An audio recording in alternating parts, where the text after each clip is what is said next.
Kita sangat berharap manusia seperti Pak Purbaya ada lebih dari satu orang di kabinetnya Pak Prabowo kali ini. Misalnya Pak Jonan menggantikan Bahlil.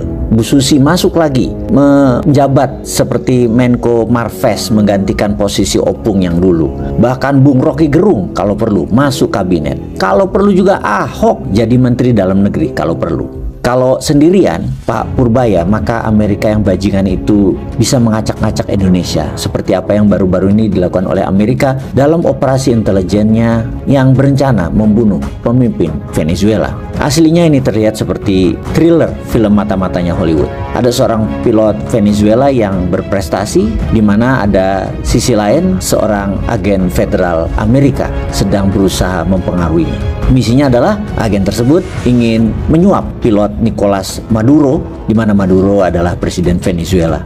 Agen Amerika itu ingin menyuap pilot untuk apa? Tujuannya adalah untuk mengalihkan pesawat kepresidenan Venezuela ke suatu wilayah ketika sang presiden sedang melakukan perjalanan, di mana di tempat itu Amerika dapat dengan mudah menangkap Maduro. Skenario tersebut dijalankan, sebuah operasi rahasia selama 16 bulan. Itu dimulai pada tahun 2024 ketika pilot Venezuela itu menghilang atau ghosted dari agen Amerika, sehingga operasi tersebut bisa dikatakan gagal dan Maduro sampai sekarang masih berkuasa di Venezuela. Agen Amerika itu memberikan penawaran yang sangat menggiurkan iman siapapun manusia yang bermental ingin kaya cepat, di mana tugasnya nanti hanyalah mengalihkan rute pesawat untuk mendarat di tempat yang bersahabat bagi Amerika, dan sisanya Amerika akan mengurusi, di mana tentunya Maduro akan ditangkap dan sang pilot akan menjadi kaya raya melebihi imajinasi semua orang. Seorang perwira angkatan udara Venezuela yang berprestasi dan pilot terpercaya Nicolas Maduro menjadi target dari agen Amerika tersebut.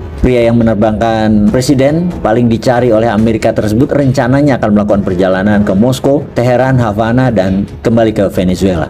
Agen Amerika adalah mantan US Army Rangers yang beralih menjadi agen keamanan, agen federal. Dan begitulah dimulai salah satu operasi seperti dalam sejarah modern Amerika Venezuela, upaya rekrutmen dengan fantasi Hollywood. Bagi Washington, pilot itu bukan hanya seorang pilot, dia adalah titik lemah atau Achilles heel, seorang pria yang tahu setiap landasan pacu, setiap protokol darurat yang dipercaya oleh Maduro, setiap rute umpan, setiap lompatan tengah malam ke ibu kota Caracas, dan lain sebagainya. Poinnya adalah, jika Anda mencoba menggulingkan seorang pemimpin di sebuah negara yang Anda tidak bisa menginvasi, tidak bisa menuntut atau mengintimidasi, Anda lebih baik mencari orang yang bisa membalik pemegang tuas kendali atau joystick. Itulah teorinya Amerika. Jadi mereka mengejar pilot tersebut seperti nggak ada orang lain. Selama 16 bulan, agen Amerika itu menjalankan targetnya.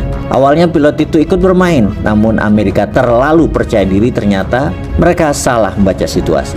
Ketika persuasi gagal, pihak Amerika mencoba cara lain, menggunakan tekanan psikologis dilakukan kepada sang pilot. Foto pertemuan dengan agen Amerika dibocorkan. Kampanye digital yang dirancang untuk membuat Caracas, ibu kota Venezuela, itu bertanya, apakah pilot itu milik Venezuela atau milik Amerika? Dan beberapa minggu yang lalu, pesawat jet Presiden Venezuela lepas landas, berputar dan kembali. Rumor beredar cepat di sosial media. Apakah Maduro ditangkap? Apakah Maduro sedang diinterogasi? Apakah Amerika berhasil menangkap Maduro? Kemudian datanglah pengungkapan yang dramatis. Pilot itu muncul kembali beberapa hari kemudian di TV pemerintah, diapit oleh pejabat kepresidenan. Dia mengangkat tinjunya dalam postur revolusioner yang sempurna. Pesan telah tersampaikan. Di balik drama Washington versi Hollywood, Presiden Trump yang meningkatkan ketegangan dengan Venezuela dalam beberapa bulan terakhir, di mana Trump mengirimkan kapal ke Karibia, militer Amerika telah menyerang apa yang disebut kapal narkoba, pemerintahnya mengizinkan aksi rahasia CIA ke negara itu dan memberikan hadiah kepala Maduro digandakan menjadi 50 juta dolar. Namun intinya, ternyata dia tidak berhasil.